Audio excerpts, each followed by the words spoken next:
morning, welcome to the stock lending briefing for 14th of November 2008. I'm Jules Pittam. Firstly, the regulatory update. Australia has unveiled new disclosure rules. Australia on Thursday unveiled tough disclosure rules for short selling, which would force investors to reveal their daily stock lending and short sales. Australia tells us that they are at the forefront of the regulation in practice. However, there are detractors out there that believe that short fund managers are being pushed out of the market. So pretty tough regulatory rules in Australia, and those disclosures will be made public. It's unclear at this stage what the delay in the publication of those disclosures will be, but we expect there will be some on the basis that investors feel that daily disclosure would be too much information potentially in the wrong hands. Secondly, Taiwan considers an early removal of the ban in short selling. Taiwan may remove its ban in local stocks ahead of schedule, officials said on Friday. I quote, "We are studying several options, one of which is to remove the ban before the original deadline of the end of 2008, according to Gordon Chen, who is the chairman of the Federal Financial Supervisory Commission." We'll find out more on that next week, I suspect. Next story, Anglo-Irish Bank on the public disclosure remains particularly high this week. It's been something like 9 disclosures, some of those duplications or existing short sales. If you look on dataexplorers.com, you'll find more information on those public disclosures. And the SEC final rules on short selling could be very different. A top Securities and Exchange Commission staffer said on Thursday, regulators' final rule on short sale disclosures could be, I quote, vastly different.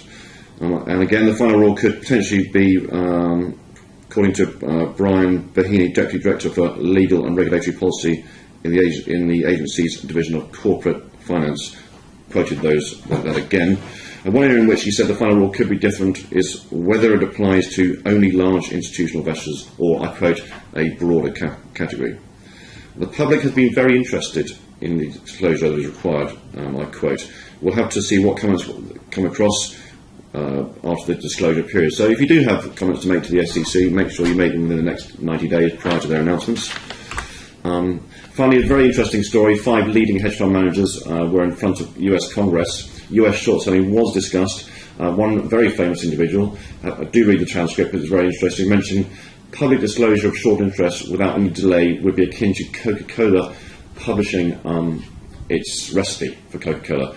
Maybe a little too far as an analogy, but there is real concerns about public disclosure. Stock specific now, looking at Ralph Lauren, utilisation is up 9.8% on the week. It's an early indication of a potential negative sentiment towards Ralph Lauren. Prior to now, retail short interest has been concentrated around the non-discretionary items, but we're starting to see increased utilisation around discretionary items or luxury items such as Ralph Lauren. Looking on the right-hand side, there has been a sell-off from institutional investors over quite a long period in Ralph Lauren. No massive sell-off or capitulation on the long side at this stage, but early signs of an increase in short selling on Ralph Lauren. Looking at the biggest changes on the week now, obviously Ralph Lauren highlighted there. The biggest change on the week, no surprises given all the news flows, Ford Motor. Concerns around the supplier's ability to get trade credit insurance when dealing with GM and Ford. For those people not familiar with trade credit insurance, it's insurance that suppliers or parts to Ford and GM would typically take out in the event that they didn't get paid or there was some kind of default from the buyer of their parts or services. So obviously causing some problems to not just Ford and General Motor, but other retailers as well, other auto parts or indeed retailers in general. So that group of 10 biggest changes of the week, littered with names we're all very familiar with, concentrating around auto, retail, and 1 or 2 financials in there as well. And lastly, we're not running out of time, so I'll keep it very brief. Top 10 changes in utilisation in the FTSE this week.